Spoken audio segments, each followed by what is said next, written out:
अगर हम राजनीति में नहीं होते तो कभी इसके पहले हम ज्ञान निकेतन गर्ल्स स्कूल की निर्देशिका थे और जैसा कि हमने कहा कि यस डायरेक्टर थे और जैसा कि हमने कहा कि शिक्षा को हम बहुत किसी के भी जीवन में महत्वपूर्ण मानते हैं तो हमको लगता है कि हम एजुकेशन के फील्ड में ही कुछ कर रहे होते और मेरे को जानवरों का बहुत शौक है तो या तो हम एजुकेशन के फील्ड में होते हैं और नहीं तो फिर animal welfare. Second question for you is कि संसद में हम सब देखते हैं जब भी पार्लियामेंट्री सेशन चलता है खूब शोर शराबा होता है, लोग शोर मचाते हैं, क्वेश्चंस पूछते हैं, लेकिन आपके लिए एक सवाल है कि संसद में बहस के दौरान आपको सबसे ज्यादा क्या पसंद आता है? आपके लिए ऑप्शंस हैं। ऑप्शन ए बहस का रोमांच, ऑप्शन बी चाय का ब्रेक, ऑप्शन सी भाषण देना।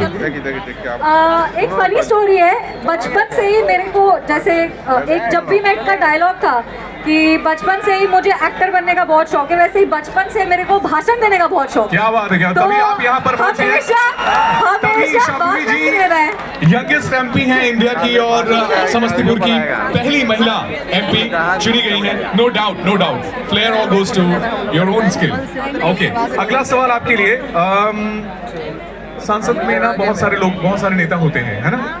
तो सबसे इंटरेस्टिंग नेता आपको वहां पर कौन लगा? मैं प्रधानमंत्री मोदी जी की बात नहीं कर रहा हूँ, वो तो बहुत हार्डकोर फैन फॉलोइंग है उनकी। अगर वो आके माइक पे ही बोलते हैं मेरे प्यारे भाई और बहनों कैसे हैं आप सब, आपको मजा आ रहा है क्या, तो शायद आप समझ जाएंगे। लेकिन I would like to ask कि आप एक कोई दूसरा नाम बताएं जो आपको लगता है कि बहुत इंटरेस्टिंग कैरेक्टर है।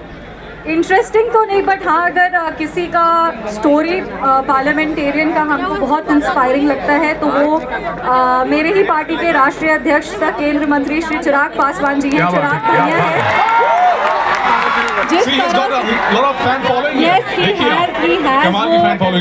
बिहार में युवा दिलों की धड़कन है और उनका जो पूरा एक पॉलिटिकल जर्नी रहा है, इनफैक्ट पार्टी के स्प्लिट के बाद भी जिस तरह से पार्टी को खड़ा किया, जिस तरह से अपने आप को वापस से एस्टैब्लिश किया, लेगेसी तो मिलता ही है पर उस लेगेसी को लिव अप करना ज्यादा डिफिकल्ट होता है। आपके ऊपर भी उतना ही भार है क्योंकि आप एक लेगेसी को ही लिव अप करेंगे। अशोक चौधरी जी बहुत नाम है उनका और उन्होंने काम भी बड़े जबरदस्त किए हैं, तो अब ये काउंटर कर पाना, हालांकि हर बाप हर पिता की इच्छा होती है कि बेटी आगे बढ़े, तो मुझे पूरी उम्मीद है, मैं ढेर सारी शुभकामनाएं भी देता हूँ। हाँ, जैसे हर पिता की इच्छा होती है कि बेटी आगे बढ़े, वैसे ही हर बेटी की इच्छा होती है कि पिता जैसी कुछ करे। चलिए अब घर की बात हो गई तो मैं आपसे एक बार जोरदार तालियां हो जाए। बहुत ही सुंदर जवाब इन्होंने दिया है।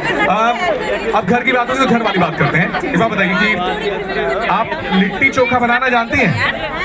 सुनिएगा, मैंने सवाल पूछा है। हाँ, मेरे को इंग्रेडिएंट्स पता है, हम कभी बनाए नहीं है पर हमको इंग्रेडिएंट्स चलिए बताइए। सत्तू, मिर्ची, लहसुन, लाल मिर्ची के अचार का जो मसाला होता है वो, और आटा लिट्टी या तो गोईठे पे बनता है या तो फ्राई होता है। इंग्रेडिएंट्स पता पर कभी बनाए नहीं। सही बोला समस्तीपुर। क्या बात है, बस आपको फ्लो में करना है, फ्लो चार्ट बनाना है, बन गया ये। अगली बार जब आप आएंगे शो के लिए तो हम बना लेंगे। अच्छा, एक और आपसे बात पूछना चाहता हूँ कि हम सब स्कूल में पढ़ते हैं, है ना? मार हमें भी पड़ती है, कभी कभी हम भी फेल हो जाते हैं, तो आपके स्कूल में कभी आपने कोई शरारत की है? बहुत बहुत। क्या करती थी आप? मतलब ऐसे ही शरारत जो स्कूल वाली होती है। नहीं, स्कूल कभी बंक नहीं मारा है, पर हाँ एक स्टोरी है कि हम लोग अपने फ्रेंड्स के क्लास में जाके बैठ जाते थे। जैसे मेरी बेस्ट फ्रेंड का सेक्शन चेंज हुआ तो हम लोग उनके क्लास में जाते प्रॉक्सी मार के जाते थे। मतलब अब क्या, अब ये सब मत बुलवाओ भैया। नहीं, हम सबके जीवन का हिस्सा है क्योंकि हम सब जाती जिंदगी में कितने बड़े हो कितने छोटे हो इस दौर से जरूर गुजरते हैं। स्कूल कॉलेज के वो दौर में किसी का कोई कंट्रोल नहीं होता, चाहे आप कितने बड़े घराने के हो चाहे छोटे घराने के हो, जिंदगी की कहानी वैसे ही चलती है, आप अपने आप को बड़ा जरूर कर सकते हैं। अगला सवाल, बचपन में आपको सबसे ज्यादा डांट किससे पड़ती थी, पिताजी से या माताजी से? अब के आंसर के बाद भी हमको डांट पड़ेगा, पर मम्मी से।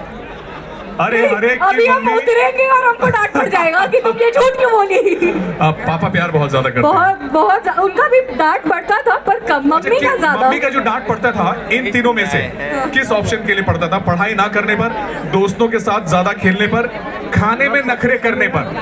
आपका भी एक कहानी है चाहे या और कोई ऑप्शन है?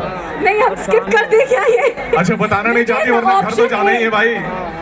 घर तो जाना ही, एमपी है तो क्या हुआ, पढ़ाई डांट तो पड़ी पढ़ाई है ना। पढ़ाई के लिए ज्यादा पड़ता था डांट, पर मम्मी के एफर्ट की वजह से ही हम हमेशा कहते हैं कि 12th में मम्मी जो डांट डांट के एफर्ट ली, उसके वजह से हम लेडी श्री राम पहुंच गए। अब एक बड़ा ही सवाल बड़ा संजीदा सा है और बहुत सीरियस है कि देखिए, अगर आपको एक दिन के लिए मुख्यमंत्री बना दिया जाए तो आप सबसे पहले क्या करना पसंद करेंगे? बन सकती है ना, एक बार जोर से बोलिएगा, बन सकती है कि नहीं बन सकती है? बनेंगी जरूर। डिफिकल्ट क्वेश्चन है, पर हाँ, हम हमेशा बोलते हैं कि युवाओं का प्रतिनिधित्व करते हैं, महिलाओं का प्रतिनिधित्व करते हैं। रेप विक्टिम्स के डेथ सेंटेंस के लिए मतलब उसको करेंगे कि हाँ, महिलाओं की पढ़ाई के लिए करेंगे, उनको क्वालिटी एंड इक्वल एजुकेशन देने के लिए करेंगे। अगर कुछ करना है तो health care scheme mandatory for all women जो होता है उसके लिए हम काम करेंगे। और हाँ, अगर युवाओं के लिए कुछ करना है तो definitely jobs and educational institutions जो हमारे बिहार में हैं, उसमें हमारे बिहारियों का पहला अधिकार हो, उसके लिए काम करेंगे। देखिए, बिहारी मुझे लगता है हर जगह है, ऐसे ही बताओ, एक बिहारी सब पे भारी, मजाक नहीं कर रहे हैं, एक बार बोलिएगा, एक बिहारी। हाँ, देखिए, ये बात बिल्कुल सही है। और हर कोने में जब छठ होता है, आप चाहे यूपी चले जाइए, आप महाराष्ट्र चले जाइए, आप पंजाब चले जाइए, ट्रेनों में जगह नहीं मिलती है।